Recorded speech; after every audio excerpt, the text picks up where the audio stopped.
श्री ओम नमः सिद्धेभ्यः।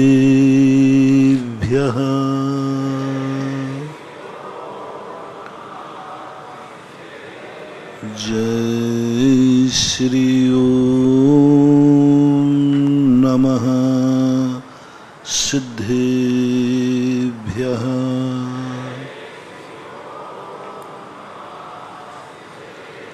सर्वमंगल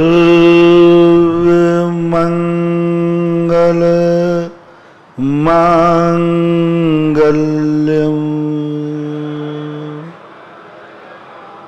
सर्वकल्याणकारिकं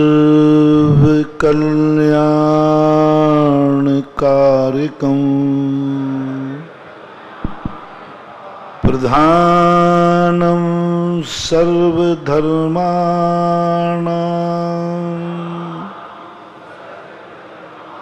जैनं जयतु शासनम्। पंच परमेष्टि भगवान की जय हो। आचार्य श्री गुरुवर कुंद कुंद महाराज की जय हो। आचार्य श्री गुरुवर विद्यासागर महाराज की जय हो। निरापद श्रवण मुनि पुंग सुधा सागर जी महाराज की जय हो। समस्त मुनि संघ की जय हो। कई बार ऐसा होता है कि बड़ी मुश्किल से व्यक्ति बहुत ऊंचाइयों तक पहुंच जाता है, लेकिन वहां ठहर नहीं पाता, पुनः मूल स्थान में आ जाता है। शास्त्रों में ऐसा वर्णन है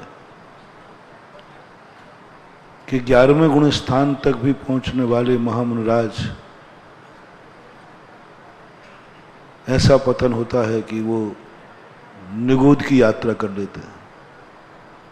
कहाँ 11वें गुण स्थान की चरम सीमा और कहाँ जमीन पर निगूद की यात्रा कर निगूद में चले जाते।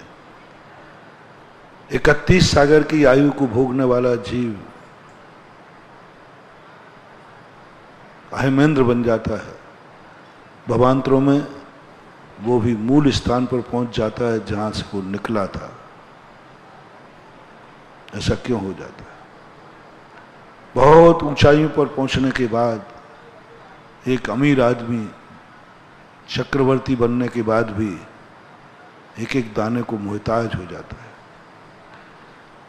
रावण के सोने की लंका होने के बाद आज वो एक एक दाने को मोहताज है। बहुत ऊंची ऊंचाइयों पर मंजिल पर पहुंचने वालों के लिए आज मंजिल का कोई हिस्सा उनके पास नहीं है, रास्ते में पड़े हैं। आप लोगों ने भी देखा है कितनी ऊंचाइयों पर पहुंचने वाले कर्म की विचित्रता। एक दिन वो था जब वो सारे देश का मिनिस्टर होता है और एक दिन वो आ जाता है कि वो जेल में बंद हो जाता है।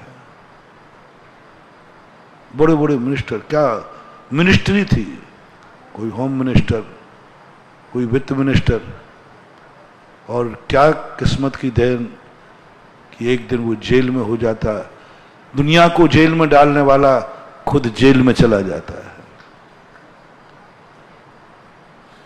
बड़े सुप्रीम कोर्ट का मजिस्ट्रेट जो सारी दुनिया को जेल भेजने वाला, भूल चूक हो जाए तो वो भी जेल में जा सकता है।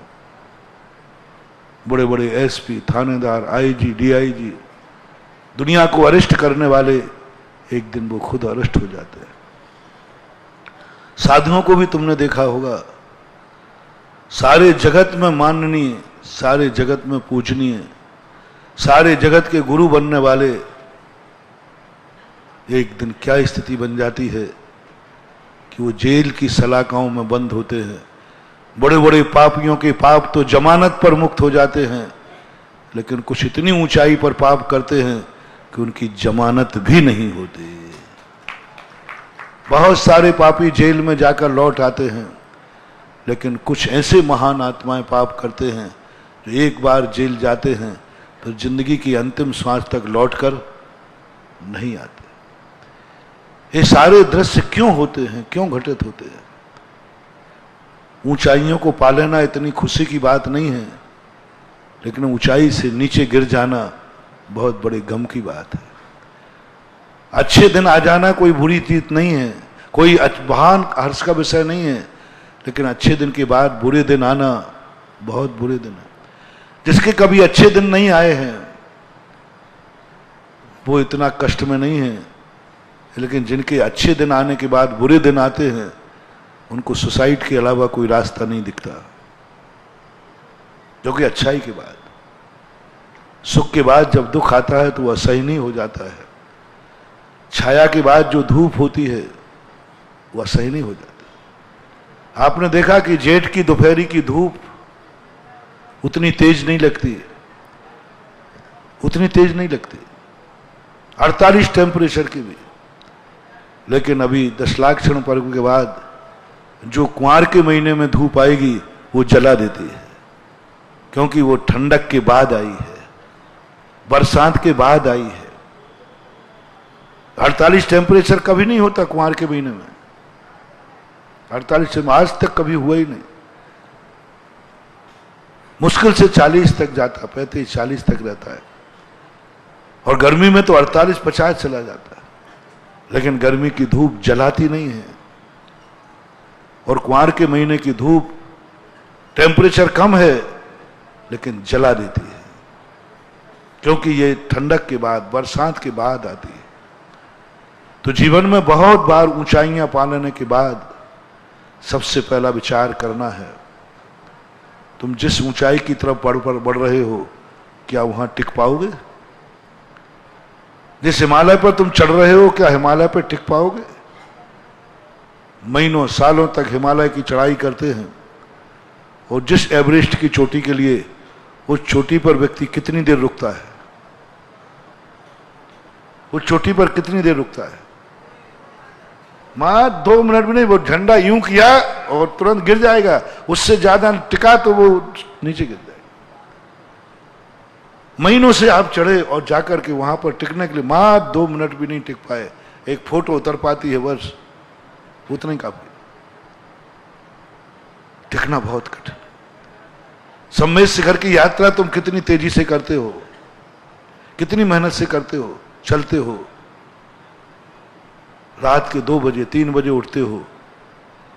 जिन टोंकों का दर्शन करने के लिए आप कितने चले? 9 किलोमीटर तक, 9 जाना, 9 पहाड़, 9 3 27 किलोमीटर है। 27 किलोमीटर की यात्रा जिस तुमने टोंक के लिए की है, और टोंक पर कितनी देर रुकते हो?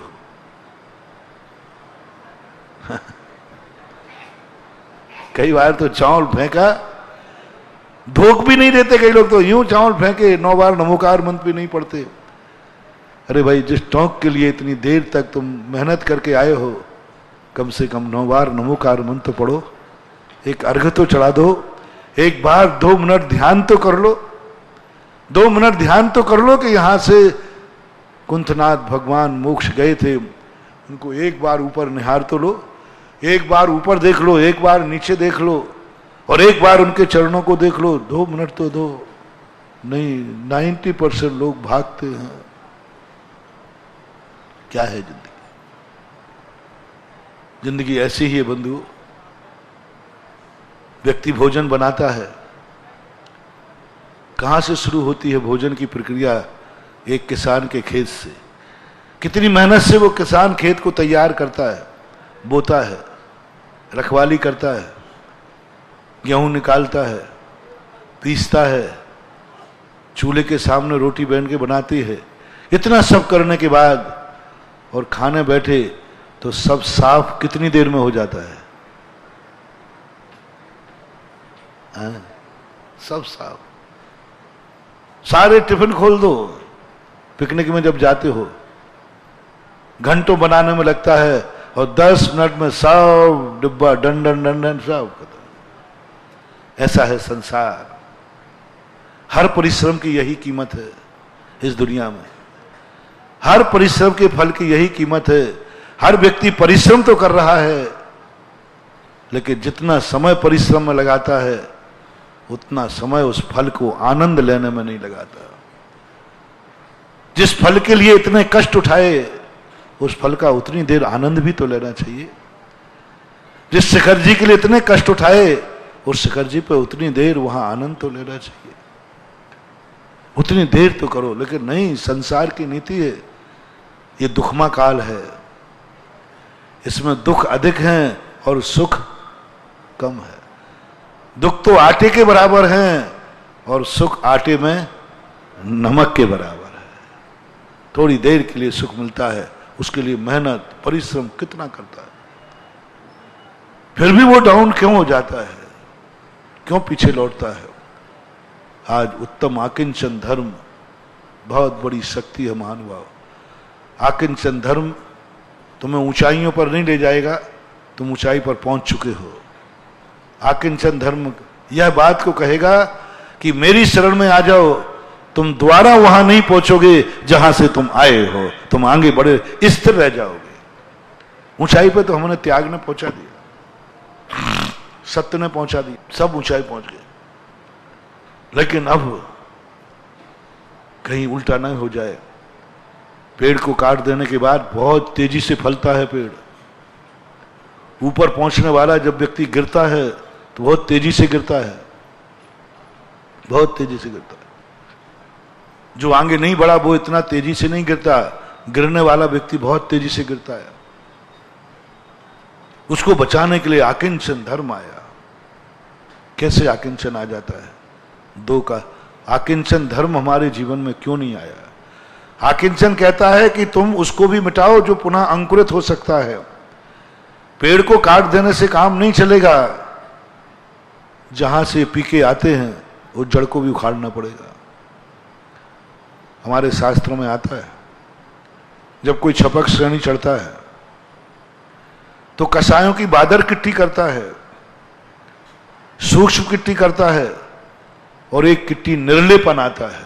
बहुत बड़ा मत, कसाय समाप्त कर दी, कसाय दबा दी, लेकिन निर्लेपन कहीं अंकुर पुनः ना आ जाए। इस संसार का हर पतन कैंसर की बीमारी जैसा है। कैंसर की बीमारी को सबने कह दिया समाप्त हो गया वायरस, डॉक्टर ने सर्टिफिकेट दे दिया, सब कुछ दे दिया। साल 2-4 साल निकले, फिर तकलीफ, डॉक्टर ने कहा पुनः कैंसर जाग गया। अरे भाई आपने तो कहा था अब कुछ भी नहीं है, कोई जागृत नहीं है, ये कैसे हो गया? निर्लेपन नहीं हो पाया। कोई एक छोटा सा एक जीव कहीं छुप गया, जाकर के मूर्छित हो गया था, वो पनप गया और पनपते ही और फिर इतनी तेजी से बढ़ता है कि पीछे वाला तो जो था उसकी तो फिर भी थेरेपी थी, जब लौट के आता है तो इतने तेजी से बढ़ता है उसकी थेरेपी भी नहीं होती। पेड़ को आपने देखा, कटिंग के पहले उतना ज्यादा नहीं बढ़ता, कटिंग के बाद इतनी डालें, एक डाल काटी है और 100 डालें होती हैं। जब भी बीमारी लौट के आती है बेकाबू हो जाती है, बेकाबू हो जाती है। मलेरिया लौट के आता बेकाबू हो जाता है, टाइफाइड लौट के आता बेकाबू हो जाता है। संसार में सबसे ज्यादा व्यक्ति वो है जो ऊपर पहुंच करके नीचे आया है, वो बेकाबू हो जाता है। मन जब ऊंचाइयों पर छू करके नीचे गिरता है बेकाबू हो जाता है। मन में तुमने ध्यान किया, मंदिर गए, पूजा किया, अब यदि मन को तुम नहीं रोक पाए तो इतना बुरी तरह गिरेगा, मंदिर के आने के बाद बेकाबू हो जाएगा, बेकाबू हो जाएगा। क्योंकि ऊंचाई से गिर के आ रहा है, अब काबू में नहीं आएगा, उसके पहले काबू में था। इसका बहुत छोटा सा उदाहरण, तुम्हारा अनुभूत उदाहरण देता हूं, जैनी का खास तौर से। जैनी यदि 12 बजे तक नहीं नहाए, मंदिर नहीं जाए तो उसे भूख नहीं लगती, लेकिन मंदिर के आने के बाद भूखा बनिया शेर से कम नहीं होता। मंदिर से आने के बाद यदि देरी हुई तो फिर नहीं संभल सकता, और यदि मंदिर नहीं गया तो उसके पहले चलेगा, घंटे 2 घंटे निकल जाएंगे, क्योंकि पहले वह एक ऐसे स्थान से आया है, एक पवित्र स्थान से लौट करके घर की तरफ आया। घर से मंदिर जाते समय जो विशुद्धि रहती है, क्या मंदिर से आते समय घर वही विशुद्धि रहती है? जब मंदिर की तरफ जा रहे थे कितना पावन मन था, कितनी विशुद्धि थी, कितना भाव था, और लौटते समय उससे डबल विशुद्धि होना चाहिए थी, क्योंकि अब तुम भगवान के पास होके आए। लेकिन कैसा है संसार, मंदिर की तरफ जा रहा है बहुत विशुद्धि के साथ, बहुत तेजी के साथ, भगवान का दर्शन करूंगा, ये करूंगा, और जब दर्शन हो गया उससे लौटने के बाद वह शिथिल हो गया, विशुद्धि खत्म हो गई, खत्म हो गई, सब कुछ बन गया। रोटी की तलब जब तक नहीं मिली थी तब तक कितनी थी, और मिलने के बाद उसका आकर्षण खत्म। जब तक नहीं मिली थी तब तक आकर्षण था, मिलने के बाद आकर्षण खत्म। पानी पीने नहीं मिलता है, कितना आकर्षण है, और पानी मिलने के बाद उसी बोतल को तुम लात मार करके फेंक देते हो। ये संसार की नीति है, बहुत बेकाबू होता है, क्योंकि मंदिर से लौट रहा है। बस यही हमारी सबसे बड़ी भूल है। जब जब तुम मंदिर जिस विशुद्धि से जाते हो और लौटते समय उससे अधिक विशुद्धि नहीं हुई, इसका अर्थ है कि तुम्हारा पतन होने का समय है। तुम बहुत तेजी से बेकाबू होकर के मंदिर में आने के पहले जितने तुम कंट्रोल में थे, अब मंदिर से लौटने के बाद तुम बेकाबू हो जाओगे, तुम्हारा मन बेकाबू हो जाएगा, क्योंकि मन तुम्हारा पतन की तरफ चला गया। इसलिए मंदिर जाने के बाद तुम्हारे लिए इतनी विशुद्धि हो जाए जितनी आने के पहले नहीं थी, जितनी पाने के बाद हो जाए। धर्म किसे कहते हैं? आज उत्तम आकिंचन धर्म कहता है, मंदिर को जाने के पहले जो तुम्हारी विशुद्ध परिणाम थे, मंदिर से लौटने के बाद उससे अधिक विशुद्ध परिणाम हो गए, तो तुम 8 दिन की जो कमाई है उसका फल पा जाओगे। और मंदिर से जाने के बाद आप यदि विशुद्धि आपकी कम हो गई तो 8 दिन की कमाई सब खो दोगे। 8 दिन की मेहनत पानी में मिल जाएगी, पुनः सारा त्याग तक तुम गए, पुनः जाकर मूल स्थान में पहुंच जाओगे। सम्मेद शिखर की वंदना का जितना उत्साह था, क्या लौटते समय उससे कहीं उत्साह दिख रहा है? क्या उससे ज्यादा तुम विशुद्ध होके जा रहे हो? शिविर में आते समय जो तुम्हारी विशुद्धि थी, क्या यहां से लौटने के बाद उससे अधिक विशुद्धि होगी? उससे अधिक तुम्हारे अंदर जीवन होगा? मैं शिविर में जाऊंगा, मैं ध्यान करूंगा, मैं पूजा करूंगा, मैं 10 दिन बहुत अच्छा करूंगा, कितनी कल्पनाएं थी, और बाद में क्या स्थिति बनती है? लौटने के बाद तुम्हारा सब कुछ बेकाबू होगा, तुम्हारा मन बेकाबू, तुम्हारा वचन बेकाबू, तुम्हारी काया बेकाबू, तुम्हारा सब कुछ बेकाबू होगा। तुम पता नहीं कितने हद तक गिरोगे, कुछ नहीं कह सकते। जो कुछ भी तुमने 10 दिन किया, गज स्नान के समान। महानुभाव, जो विशुद्धि तुमने पाई है, यहां से जाने के बाद इससे भी अधिक तुम्हारी विशुद्धि हो गई कि महाराज, आने के पहले जो मैं नहीं था, अब मैं निखर के आया हूं, अब मैं चोखा होके आया हूं। गया था खोटा, आया हूं चोखा। निर्णय कर लो, सोच लो, एक दिन बाकी है। तुम्हारा मन कितना खोटा आया था, अब यहां से लौटने के बाद तुम्हारा मन कितना चोखा जाएगा। आया था खोटा, चोखा करने आए थे मन को, क्या लौटने के बाद मन उससे कहीं अधिक खोटा तो नहीं हो जाएगा? यदि हो गया तो ये 10 दिन की तुम्हारी पूरी कमाई व्यर्थ चली गई। जितना खोटा तुम लाए थे, लौटने के बाद तुम्हारे लिए फीलिंग होना चाहिए, मेरा मन चोखा हो गया, अब मेरे मन में बुरे भाव नहीं आते। मेरा मन बहुत खोटा था, मेरा मन बहुत पापी था, मेरा मन बहुत बुरे भाव आते थे, मेरे मन में बहुत निकृष्ट भाव आते थे। और शिविर से लौटने के बाद अब मेरे मन में बहुत अच्छे भाव आते, खोटे भाव आते ही नहीं। मेरा मन पहले मंदिर जाने का नहीं करता था, अब ऐसा लगता है कि सुबह उठ करके कब भगवान का दर्शन करूं, ये मन का चोखा हो पाएगा क्या? पहले मेरे मन में बहुत खोटे शराब गुटखा खाने का भाव आता था, अब मेरे मन में भाव भी नहीं आता। पहले मैं अभिषेक करने का मन नहीं कर पाता था, अब मेरा मन अभिषेक करने के लिए मचलने लगा है, अब मैं इसके बिना नहीं रह पाऊंगा। आपने क्या क्या चोखा किया? पहले तो खोटों को देख लो, वे 10 दिन में ये खोटे निकली हैं कि नहीं निकली, उन खोटों का त्याग हुआ है कि नहीं हुआ, जो कल मैंने कहा था। परसों संयम के दिन कहा था कि वो खोटें आपकी निकली हैं कि नहीं निकली। फिर इसके बाद विचार करो कि जो चोखा है वो मैंने कितने हद तक, किस हद में चोखा आया। क्या मेरा वचन चोखा हुआ? मैं हमेशा किसी को गाली देता था, बुरे वचन बोलता था, अब गाली देने का मन नहीं आता, क्योंकि 10 दिन, ये 10 दिन तुम्हारे बहुत बड़े अभ्यास के हैं। 10 दिन मैंने किसी को गाली नहीं दी, अब मेरे मुंह से गाली ही नहीं निकलती। मैं गाली देना भूल गया, शिविर में आना सफल हो गया। तुम गाली देना भूल जाओ, तुम बुरे शब्द निकालना भूल जाओ। कोई पूछे क्यों? मुझे याद ही नहीं आता। बोले क्यों? 10 दिन मैंने मुंह से अशुभ ही नहीं निकाला। आज तुम 10 दिन तक तुम शुद्ध भोजन कर रहे हो।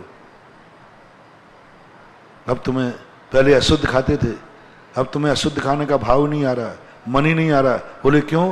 10 दिन मैंने इतना शुद्ध खा लिया कि अब अशुद्ध की तरफ हाथ भी नहीं बढ़ता कि अशुद्ध उठा के खा लो। भोजन की थाली बैठ करके, जो शिविर के पहले तुम्हारी भोजन की थाली थी, शिविर के बाद घर में भोजन की थाली में परिवर्तन आ गया, तो समझ लेना तुम बहुत ऊंचाइयों पर पहुंच गए हो। और यदि तुम गिर गए तो ऐसे गिरोगे, वो चीजें खाओगे जो शिविर के पहले नहीं खाते थे। बेकाबू हो जाएगी तुम्हारी रचना, बेकाबू हो जाएगी, क्योंकि तुम ऊंचाई से गिर के आए हो। शुद्ध खाने वाला जब अशुद्ध की तरफ जाएगा बेकाबू हो जाएगा। शुद्ध खाने वाला, जिसने एक दिन भी शुद्ध खा लिया, फिर वो गिरेगा तो बेकाबू हो जाएगा।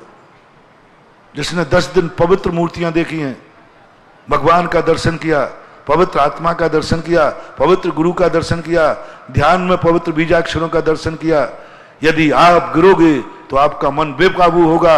इतने पापियों के चेहरे देखेगा कि देखे, क्योंकि बेकाबू हो जाएगा। कोई समझाएगा तुम ही नहीं समझोगे, क्योंकि पतन से गिरा है। ऊंचाई से गिरने वाले पानी का वेग ज्यादा होता है जमीन पर बहने वाले की अपेक्षा। कौन से पानी में वेग ज्यादा होता है? जो ऊंचाई से गिरता है उसका वेग ज्यादा होता है, और जो जमीन पर बहता है,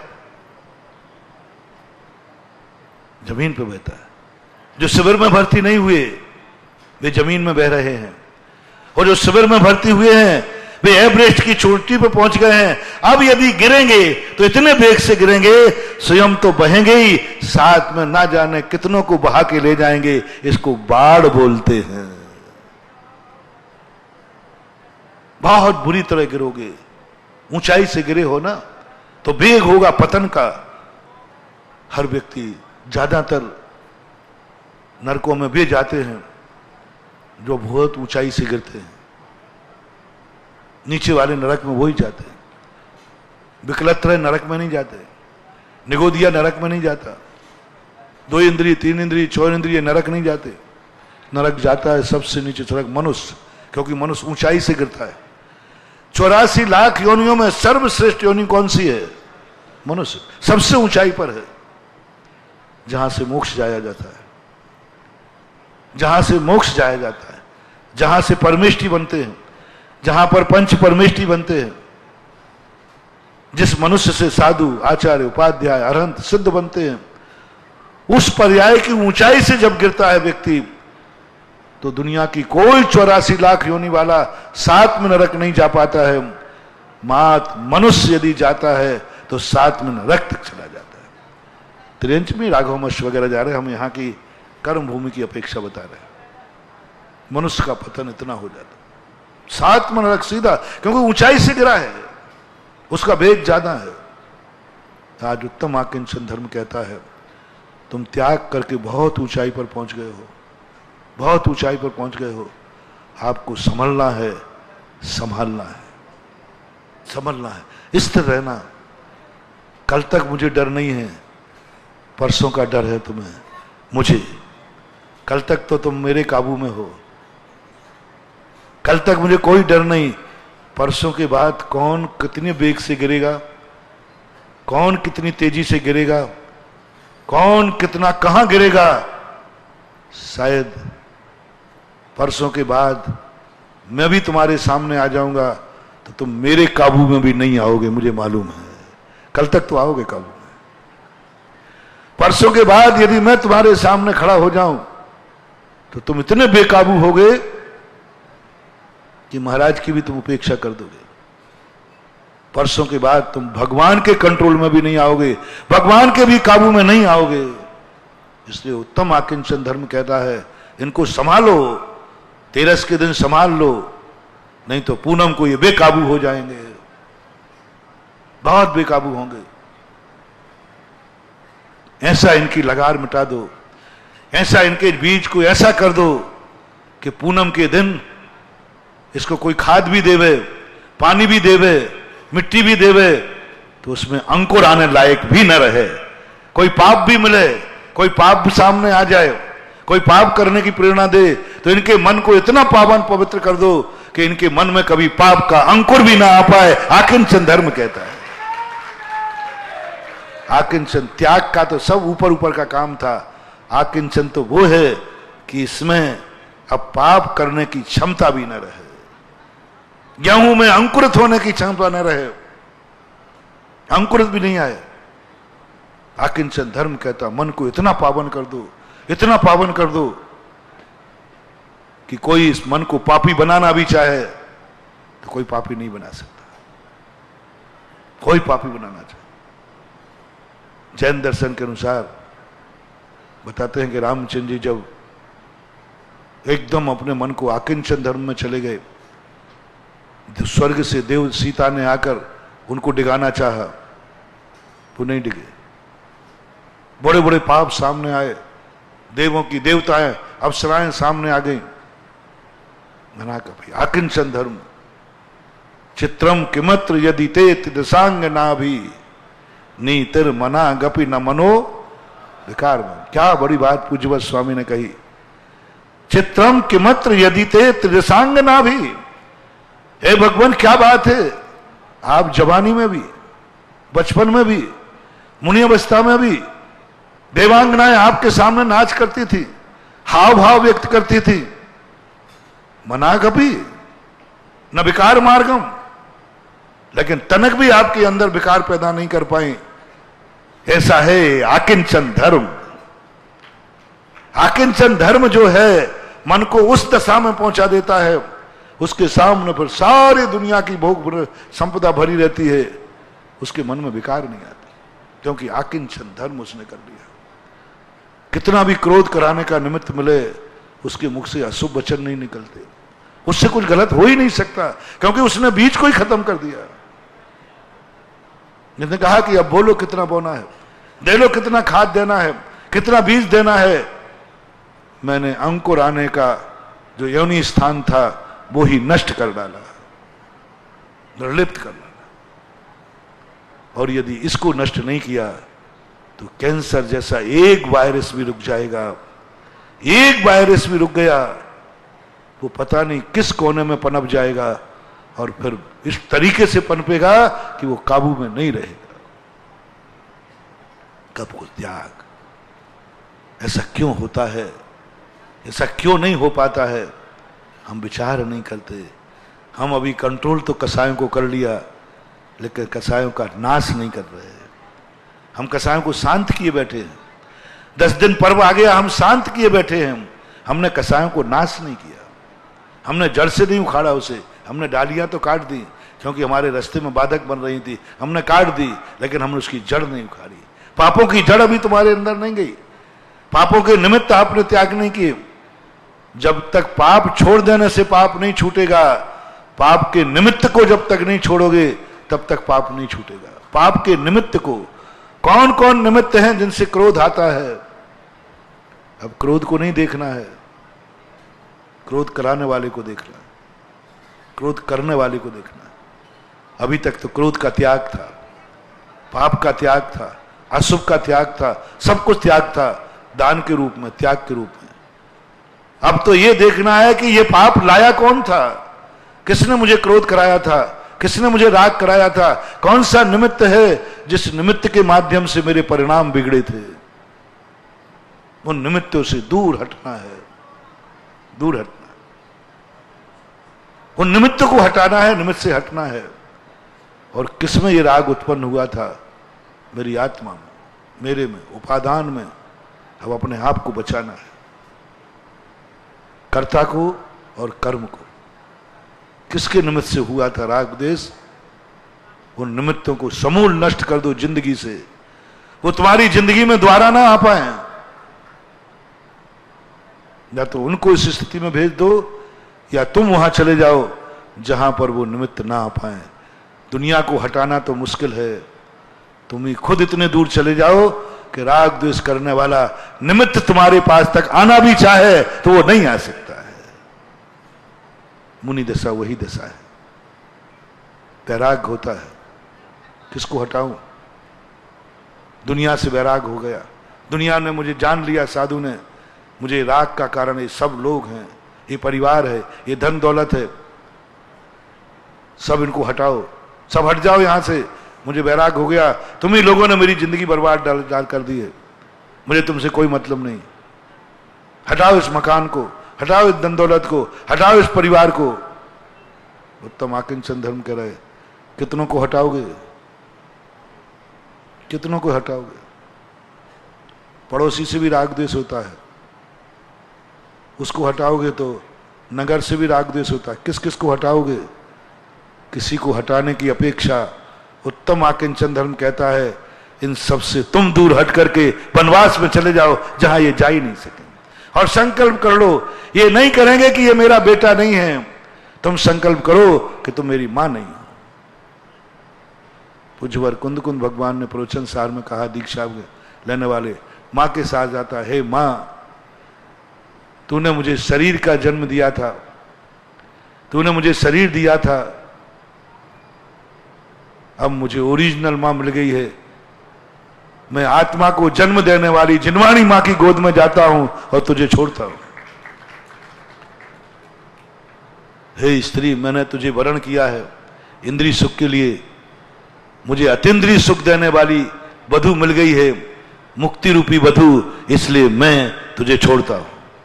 बेटा सब बहुत अच्छा वर्णन है, एक एक परिवार का त्याग करा करके, और आकिंचन धर्म की तरफ चला, तुम हट जाओ वहां। अम्मा सामने भी आ जाएगी, कुछ नहीं कर पाएगी, पत्नी सामने भी आ जाएगी, कुछ नहीं कर पाएगी, बेटा सामने भी आ जाएगा, कुछ नहीं कर पाएगा, क्योंकि तू त्याग कर चुका है, और त्याग ही नहीं ममत्व भी छोड़ चुका है, आकिंचन में पहुंच गया, आकिंचन में तब कहीं जाकर के फिर पुनः नहीं पनपेगा ये। लेकिन आप लोग तो सीमित त्याग करते हैं, एक सीमित समय के लिए त्याग करते हैं, पुनः पनप जाएगा। 10 दिन के लिए त्याग किया था, आकिंचन नहीं था, त्याग तो था, लेकिन 10 दिन के बाद सब कुछ वही अंकुरित हो जाएगा, सब कुछ वही प्रस्फुटित हो जाएगा, जो 10 लाख क्षण पर्व के पहले करते थे वही करते हुए तुम पाए जाओगे। आकिंचन को प्राप्त करने के लिए बंधुओं निर्लेपन चाहिए, उसके लिए हमें एक एक चीज पर ध्यान देना पड़ेगा। आज उन कसायों का त्याग है, आज त्याग का भी त्याग है, त्याग का भी त्याग। आज आकिंचन में ऐसी दशा है, मैं मुनि हूं नहीं, मैंने घर छोड़ दिया नहीं, छोड़ने का भी छोड़ो, त्याग करो। मैंने क्या त्याग दिया ये भी नहीं ध्यान में आना चाहिए, त्याग की लिस्ट मत बनाओ, त्याग का भी त्याग, त्याग का भी त्याग। बाह्य परिग्रह, एक धान होता ना, धान चावल का, बाह्य परिग्रह और अंतरंग परिग्रह में अंतर क्या है? दुनिया में एक धान ऐसा है जिसके 2 परिग्रह होते हैं। आप धान को खेत से आने के बाद चावल होता है, चावल, उसके ऊपर एक कवर रहता है, उस कवर के साथ तुम खा नहीं सकते, गला छिल जाएगा, उसमें छोटे छोटे कांटे रहते हैं। आज तक कोई छिलके वाला चावल नहीं खा गया। छिलके वाले और फल खा लोगे, छिलके वाला गेहूं खा लोगे, छिलके वाला धान खा लोगे, छिलके वाला चना खा लोगे, छिलके वाला मटर खा लोगे, सब खा सकते हो, लेकिन छिलके वाला चावल नहीं खा सकते। बहुत अच्छी बात बता रहा हूं, मंदिरों में चावल क्यों चढ़ता है, और सारे धान जितने हैं छिलके सहित खा लेने में कोई नुकसान नहीं होगा। धान्यों में चावल एक ऐसा धान है जिसको छिलका सहित होने पर खा ही नहीं सकते, छोटे छोटे उसके ऐसे कांटे होते हैं, गले को फाड़ देंगे वो। वहां दिया उदाहरण ये परिग्रह में। ये बाह्य परिग्रह छोटे छोटे कांटे के समान हैं जो नियम से पाप की तरफ ले ही जाएंगे, बाह्य परिग्रह। और वो छिलका हटने के बाद चावल के ऊपर एक लालिमा रहती है, लाल लाल लालिमा। वो लालिमा खाने में बाधक तो नहीं है। यदि ऊपर का छिलका हट गया और चावल के बाद लालिमा भी चढ़ी है तो आप कुछ ना कुछ बना सकते हैं, पेट भर सकता है, भूख मिट सकती है, स्वाद नहीं आएगा। स्वाद में कमी आएगी, भूख तो मिट जाएगी, पेट तो भर जाएगा। बाह्य परिग्रह त्यागने वाला व्यक्ति नरक को त्रिंच तो नहीं जाएगा, ये पक्का है। दुर्गति तो नहीं होगी, गला तो नहीं छिलेगा, तिल तिल टुकड़े तो नहीं होंगे, क्योंकि उसने बाहर का छिलका हटा लिया। लेकिन अभी वो स्वाद नहीं आएगा जो चावल का स्वाद है। उस स्वाद को पाने के लिए चावल, उस छिलके को हटाया जाता है, अंदर की लालिमा को, जिसे कण कहते हैं। और वो जैसे ही हट जाता है तो इस चावल ही क्यों चढ़ाते हैं? क्योंकि चावल जब ही आनंद देता है जब दोनों छिलके हट जाते हैं। हटने के बाद जो बचता है वह दिगंबर मुनिराज बचता है, आकिंचन बचता है, आकिंचन का आनंद। गेहूं का छिलका हटा के नहीं पीसते हो, छिलका हटा के नहीं पीसते। और भी छिलका हटते हैं, दालों के ऊपर से छिलका हटता है लेकिन अंदर कोई दूसरा लालिमा नहीं निकलती। मटर के ऊपर कोई लालिमा नहीं निकलती और बुरा उसके आप पीस लेते हो। लेकिन चावल के लिए तो जब स्वाद लेना है, खीर बनना है, तो उसकी लालिमा को भी हटाना पड़ेगा। तो देखो, जो चावल है वो एक दिगंबर मुनि का प्रतीक है, एक भावलिंग का प्रतीक है, एक उत्तम आकिंचन का प्रतीक है। थोड़ी सी भी लालिमा है तो स्वाद नहीं आएगा। खीर में जब भी स्वाद आता है जब उस चावल की पूरी लालिमा भी निकल गई हो और आकिंचन धर्म से युक्त होता है, इसलिए चावल की ही खीर बनती है। और खीरें तो कह दो आप, लेकिन ओरिजिनल खीर किसकी कहलाती है? चावल की खीर, आकिंचन धर्म से ओतप्रोत है। आज हमारी ये सी दशा, उत्थान के बाद पतन कैसे होता है, इसका मूल कारण थोड़ा सा अपन समझने का प्रयास करते हैं शुरुआत से। पहला तो हम उसको कोड नहीं कर पाते हैं कि तुम्हें किस कार्य को करने में ऐसा लगा कि यह कार्य होने के बाद मैं धन्य हो गया। आनंद की अनुभूति कब हुई, कब ऐसा लगा जैसे मैं धन्य हो गया हूं। उन क्षणों को हम इकट्ठा नहीं कर पाए, उन क्षणों को हम इकट्ठा नहीं कर पाए।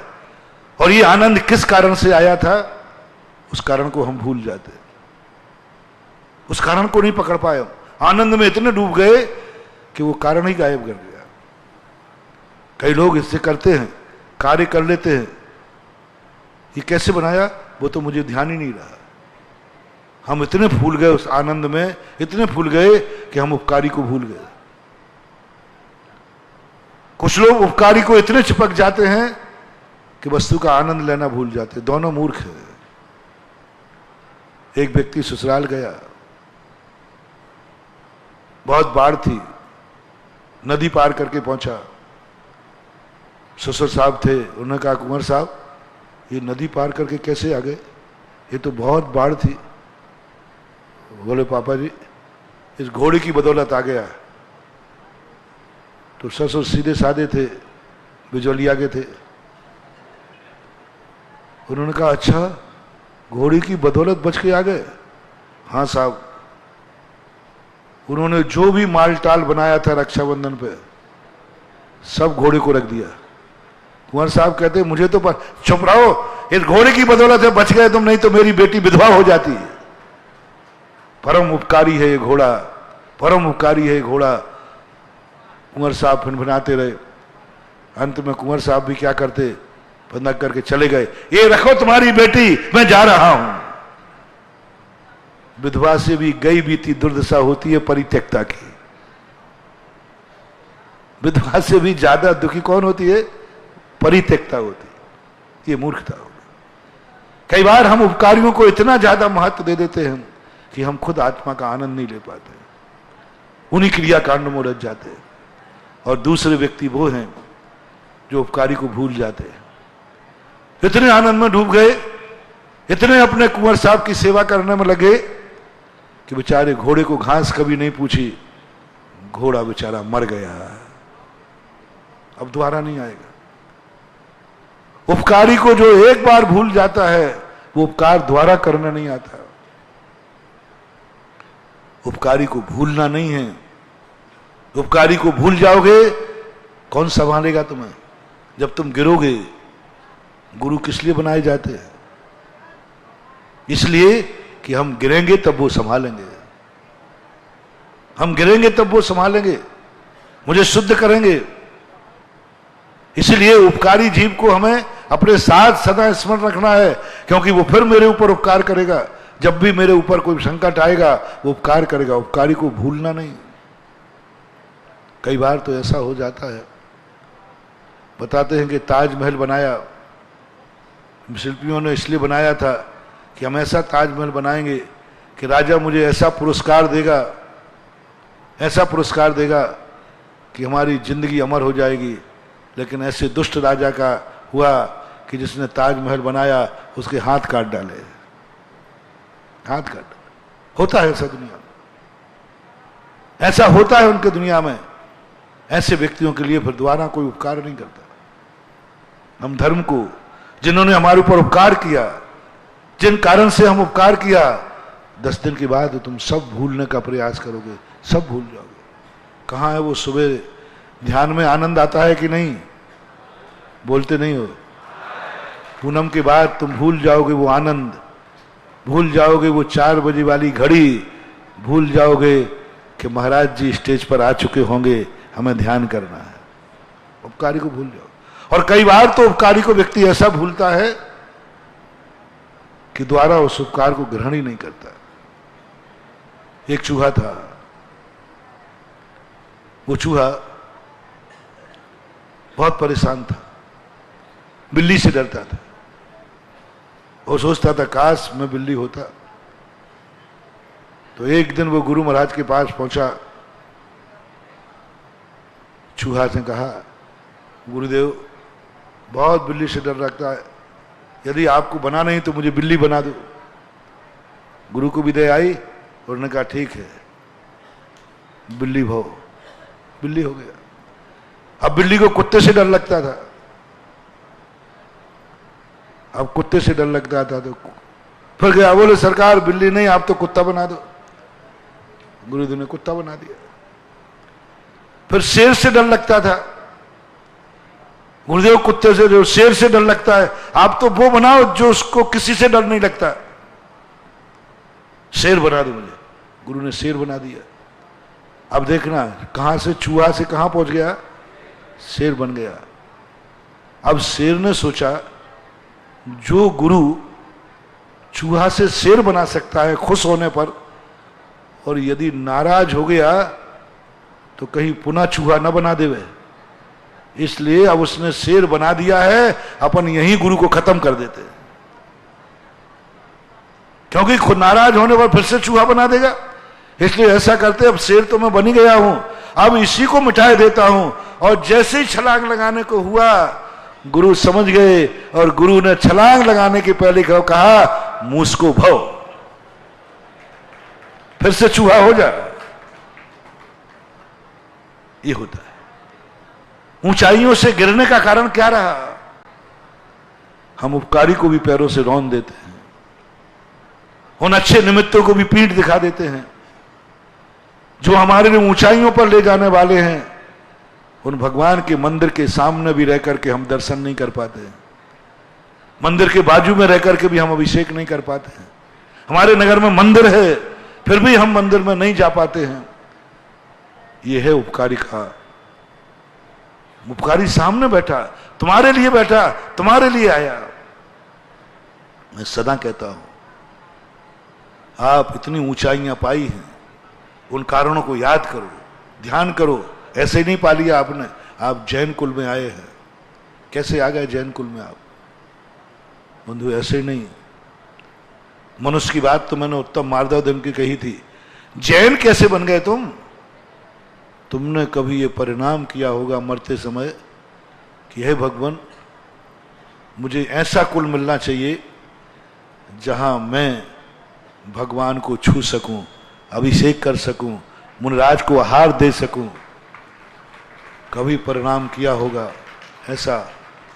उस परिणाम के कारण, उस उपकार के कारण तुमने जीवन में नियम निभाया होगा कि मैं जिंदगी में कभी बिना अभिषेक पूजन के भोजन नहीं करूंगा, मैं रात में नहीं खाऊंगा, बिना छना पानी नहीं पीऊंगा, अभक्ष नहीं खाऊंगा। ऐसा परम नियम तुमने लिया होगा, उसका परिणाम है कि आज तुम जैन कुल में जन्मे हो। अब देखना तुम उपकारी का मर्डर करने वाले हो, उपकारी की हत्या करने वाले हो, उपकारी का नाश करने वाले हो। कर्म ने कहा कि नहीं, इस व्यक्ति ने कुछ नहीं मांगा, प्रभु को मांगा है। इस व्यक्ति ने कुछ नहीं मांगा, आचार विचार मांगा है। इस व्यक्ति ने कुछ नहीं मांगा, मात्र अपना कल्याण मांगा है। इस व्यक्ति ने भोज अपने खाने की रोटी नहीं मांगी, उसने कहा ऐसा कुल मिलना चाहिए जहां पर मैं मुनिराज को आहार देने लायक रहूं। खाने लायक नहीं मांगा, रोटी मिल जाए नहीं, मुझे आहार देने लायक कुल मिल जाए। कर्म ने कहा नहीं, इसको जैन कुल में जन्म दे दो। जैन कुल में जन्म दे दिया। अब देखना, और ऐसे नगर में जन्म दिया कर्म ने, ऐसे गोत्र में जन्म दिया जहां सब धर्म होता है। ऐसे गांव में जन्म दिया जहां जिनेन्द्र का मंदिर है। ऐसे देश में तुम्हें जन्म दिया जहां मुनिराजों का आना जाना होता है। ऐसे देश में जन्म दिया, ऐसे देश में तुम्हें जन्म दिया जहां मुनिराजों के साथ तुम्हारा आना जाना हो सके, आ सके, जा सके। चाहते तो मनुष्य बन सकते थे किसी मृक्ष खंड में, चाहते तो जैन बनते, लेकिन तुम्हारी ऐसी मजबूरी हो जाती कि तुम्हें आजीविका के लिए विदेश जाना पड़ता जहां मुनिराज नहीं होते, विदेश जाना जहां मंदिर नहीं होते। बहुत सारे लोग ऐसे होते हैं, जैन कुल में जन्मने के बाद भी ऐसे स्थान पर नौकरी करने जाते हैं जहां मंदिर भी नहीं होता। लेकिन तुम्हारी किस्मत है, मंदिर है। अब देखना तुम कहां से डाउनफॉल होगे, कहां से तुम शेर से पुनः चूहा बन जाओगे। कौन बनेगा चूहा? कौन बनेगा करोड़पति? नहीं, कौन बनेगा शेर? कौन बनेगा चूहा? कौन जाएगा मूल स्थान पर? कौन जाएगा निगोद पर? इतनी ऊंचाइयों पर तुम आ गए भावना के बल पर। जैन कुल में जन्म ले लिया, त्याग करके करते करते करते आप यहां तक आ गए। अब पुनः जाकर के कौन बनेगा चूहा? कौन जाएगा पुनः निगोद में? कौन जाएगा पुनः मूल स्थान पर जिसके नगर में मंदिर है? और उस नगर में मंदिर में होकर के भी, जैन कुल में होकर के भी और अभिषेक पूजन नहीं करता है, ये पुनः जाकर के उस पर्याय में जाएंगे जो भगवान को छूने लायक भी नहीं रहे। कौन बनेगा चूहा? जैनी। कौन बनेगा त्रियंच? जैनी। कौन जैनी? कौन जैनी? जो गांव में मंदिर होते हुए भी परम उपकारी तुम्हारे लिए आए हैं। ये मंदिर इतने खतरनाक होते हैं महानुभाव, बहुत खतरनाक होते हैं। ये निगेटिव ऊर्जा छोड़ते हैं। भगवान सिद्धालय में गया था, उसको ये संसार पसंद नहीं था। उन भगवान को जिनवाणी ने बुलाकर कहा, मुनि को दांव पर लगा दिया। जिनवाणी ने कहा, हे मुनिराज, तुझे तो भगवान की जरूरत नहीं है, इन ग्रस्तों की खातिर इस फाइल पर सिफारिश करो, सूर्य मंत्र दो, तुम्हारे कहने से भगवान आ जाएंगे। ओहो, मुनिराज ने भगवान को तुम्हारे लिए नीचे उतारा। कितने अभिशाप! लो, झेलो इन अभिशापों को। समझो महान त्याग की मूर्ति हो, महान त्याग की मूर्ति हो, संयम की मूर्ति हो।